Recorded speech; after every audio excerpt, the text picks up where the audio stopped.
Right. తెలంగాణలో గ్రామ పంచాయతీ ఎన్నికలు ఏవైతే సర్పంచ్ ఎన్నికలు జరుగుతున్నాయో ఇది ఈరోజు మూడో విడత అయితే ముగియనుండటంతో రాష్ట్ర ప్రభుత్వం ఏదైతే ఎంపీటీసీ జెడ్పీటీసీ ఎన్నికలు ఉన్నాయో దానికి గ్రీన్ సిగ్నల్ ఇచ్చినట్టు తెలుస్తుంది.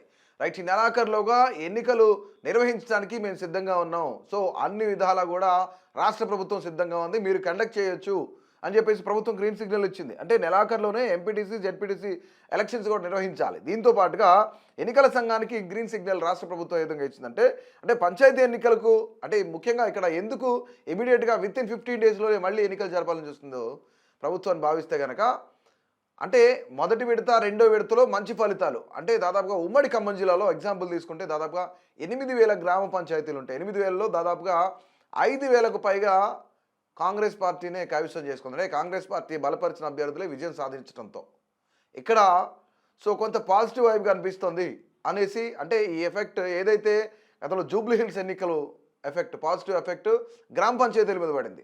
అంటే గ్రామ పంచాయతీల్లో కూడా పాజిటివ్నెస్ ఉంది కాబట్టి అది మళ్ళీ ఎంపీటీసీ జెడ్పీటీసీ మీద పడే అవకాశం ఉందని చెప్పేసి సీఎం రేవంత్ రెడ్డి కూడా భావించిన పరిస్థితి. ఒకవేళ అక్కడ కూడా ఇమీడియట్గా ఎంపీటీసీ జెడ్పీటీసీలో మంచి విజయాలు సాధిస్తే కనుక రానున్న జిహెచ్ఎంసీ ఎన్నికలు ఏదైతే ఉందో దాన్ని ఏప్రిల్లో నిర్వహించాలని చెప్పేసి భావిస్తుందన్నట. సో ముఖ్యంగా ఇక్కడ ఏంటంటే ఈ నెల చివరి వారంలోనే అత్యవసర క్యాబినెట్ సమావేశం కూడా జరుగుతుంది. క్యాబినెట్ సమావేశంలో అనేకమైన నిర్ణయాలు తీసుకుంటారు. దీంతో పాటుగా ఏదైతే క్యాబినెట్లో మరొక 2 ఖాళీలు ఉన్నాయో ఆ 2 ఖాళీలను కూడా భర్తీ చేయాలి.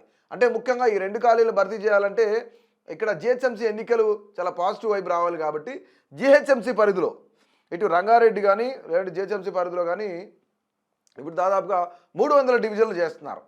300 మంది కార్పొరేటర్స్ ఉండాలి అని చెప్పేసి 27 మున్సిపాలిటీలను కూడా కలుపుతున్నారు కాబట్టి దాదాపుగా 300 డివిజన్లు చేసి అందులో జిహెచ్ఎంసీ పీఠాన్ని కైవసం చేసుకోవాలని చెప్పేసి అధికార కాంగ్రెస్ భావిస్తోంది. సో ముఖ్యంగా ఇక్కడ ఏంటంటే ఖచ్చితంగా కొంతమేర 7 అసెంబ్లీ నియోజకవర్గాల్లో ఎంఐఎం మంచి పట్టు సాధించింది కాబట్టి అందులో దాదాపుగా ఒక 80 నుంచి 90 డివిజన్ల వరకు ఎంఐఎం కైవసం చేసుకుంటే మరొక 100 నియోజకవర్గాల వరకు కాంగ్రెస్ పార్టీ కైవసం చేసుకోవాలని చెప్పేసి భావిస్తోంది. దీంతోనే జిహెచ్ఎంసీ పీఠాన్ని అధిరోహించాలంటే ఇక్కడ 300 చేస్తే కనుక 151 మ్యాజిక్ ఫిగర్. రైట్, సో దీనికోసమే సమాయత్తం అవుతున్నట్టు కూడా తెలుస్తుంది. సో ఇక్కడ ముఖ్యంగా ఏంటంటే మంత్రివర్గ విస్తరణ అనేది చాలా ఇంపార్టెంట్. ఒకవేళ రంగారెడ్డి జిల్లాలో కానీ జిహెచ్ఎంసీ పరిధిలో కానీ ఈ యొక్క ఏదైతే మంత్రి పదవి ఇస్తే కనుక డెఫినెట్లీ ఇక్కడ ప్రజలందరికీ కొంత పాజిటివ్నెస్ ఏర్పడుద్ది. అంటే జిహెచ్ఎంసీలో కూడా మంత్రులు ఉన్నారు, సో దాన్ని డెవలప్ చేస్తారు. ప్రస్తుతానికి ఇన్ఛార్జ్ మంత్రిగా ఉన్న ఎవరైతే పొన్నం ప్రభాకర్ ఉన్నారో, హైదరాబాద్ జిల్లాకి ఇన్ఛార్జ్ మంత్రిగా ఉన్న పొన్నం ప్రభాకర్ ఉన్నారో ఆయన కూడా సో ఖచ్చితంగా ఆయనతో పాటు ఇంకొక మంత్రిని ఇస్తే డెవలప్మెంట్కి కూడా కొంత ప్రజలు కలవడానికి డెవలప్మెంట్కి కూడా ఈజీ అయ్యే అవకాశం ఉందని చెప్పేసి భావిస్తూ ఉన్నారు. సో ముఖ్యంగా ఇక్కడ ఏంటంటే 2 ఖాళీలు పూర్తి చేయాలి. అంటే రీసెంట్గా అజారుద్దీన్ ఎవరైతే ఉన్నారో ఆయన తీసుకొని మైనార్టీ శాఖ ఆయనకి ఇచ్చారు, మినిస్ట్రీ ఇచ్చారు, ఎమ్మెల్సీ ఇచ్చిన తర్వాత మినిస్ట్రీ ఇచ్చారు. సో దీంట్లోనే కొంత ఇక్కడ జూబ్లీ హిల్స్ పాజిటివ్నెస్ అంటే ఇక్కడ క్రమంగా ఒక్కొక్కటి చూడండి. ఇక్కడ జూబ్లీ హిల్స్ ఎన్నికలకు ముందు కాంగ్రెస్ పార్టీ ఏం చేసింది, అజారుద్దీన్కి ఎమ్మెల్సీ ఇచ్చింది. రైట్, ఇక్కడ మైనారిటీ కోటాలో ఆ సీటు లేదు, సీటు పోదు అనేది ఒక ముఖ్యంగా మైనారిటీలందరికీ కూడా కొంత స్ట్రాంగ్ బ్యాక్ బోన్ లాగా అజారుద్దీన్ ఇచ్చింది. సో ఎమ్మెల్సీ ఇవ్వడంతో ఆకుండా మంత్రి పదవి ఇచ్చేశారు. సో ఇక్కడ ఏంటంటే ఆ ఎఫెక్టివ్ పాజిటివ్నెస్ మైనారిటీ ఓట్లన్నీ జూబ్లీ హిల్స్లో కాంగ్రెస్ కన్వర్ట్ అయినట్టు కూడా మనకు అర్థమవుతుంది. So it's very clear. Right, ఇక్కడ ఒక పాజిటివ్నెస్ ఏంటంటే జూబ్లీ హిల్స్లో కాంగ్రెస్ పార్టీ గెలిచింది. ఈ ఎఫెక్ట్ గ్రామ పంచాయతీల మీద పడింది అనేది చాలామంది విశ్లేషకులు చెప్తున్న మాట.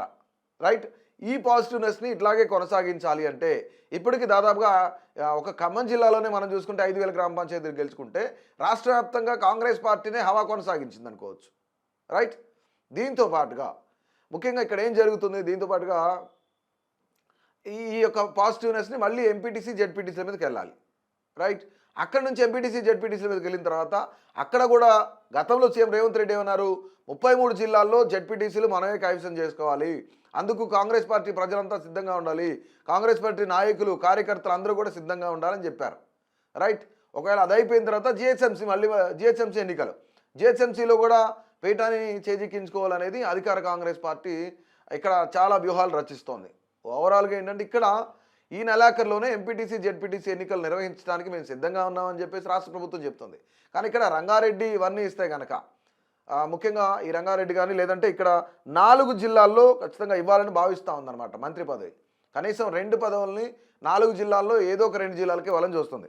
ఒకటి గ్రేటర్ హైదరాబాద్‌కి సంబంధించి 2 రంగారెడ్డి, అలాగే ఆదిలాబాద్ గాని, నిజామాబాద్ గాని. ఈ 4 జిల్లాల్లో 2 జిల్లాలకి, ఈ 4 ప్రాంతాల్లో 2 ప్రాంతాలకు మంత్రి పదవులు ఇస్తే కొంత జడ్పీటీసీలు, అలాగే జడ్పీటీసీల ప్రాబల్యం ఉంటుంది. ఇక్కడ ఎంపీటీసీల మీద కూడా ఆ ప్రాబల్యం ఉంటుంది కాబట్టి సో ఈ నెలాఖరికి సిద్ధంగా ఉన్నామని చెప్పేసి రాష్ట్ర ప్రభుత్వం చెప్తుంది. ఇప్పుడు దాదాపుగా ఓవరాల్‌గా తెలంగాణ రాష్ట్ర వ్యాప్తంగా గ్రామ పంచాయతీ ఎన్నికల్లో కొంతమేర అధికార కాంగ్రెస్ పార్టీ తన హవా చూపింది అనుకోవచ్చు. రైట్. అయితే రానున్న ఎంపీటీసీ, జెడ్పీటీసీ ఎన్నికల్లో రాష్ట్ర వ్యాప్తంగా ఎవరి హవా కొనసాగుతుంది?